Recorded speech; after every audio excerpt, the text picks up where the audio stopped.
वाहिगुरू जी का खालसा वाहिगुरू जी की फतेह। दोस्तों, जिन्होंने मेरी पहली वीडियो नहीं देखी, डिस्क्रिप्शन में उसका लिंक पा दिता गया है, तुसी उसनू जरूर देखो जी। पहली वीडियो विच असी 35 अखरी का उच्चारण किया सी। अज की वीडियो विच मैं तुहानू 2 अखरां का उच्चारण दसांगी जिन्होंने बोलण विच थोड़ी डिफिकल्टी आउंदी है, क्योंकि इन्हां अखरां नू नासिका विचों बोलिया जाता है। पहली लाइन देखो, कवर्ग दी है कक्का, खखा, गग्गा, घग्गा, ngंगा। इसनू ngंगा बोलना है, ना इसनू गग्गा बोलना है ना घग्गा बोलना है, ngंगा।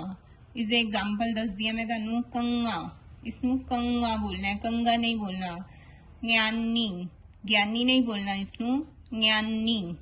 अंगण। दूसरी लाइन चवर्ग दी है चच्चा, छच्छा, जज्जा, चज्जा, यंया, यंया। ना ये जज्जा है ना ये चज्जा है, यंया।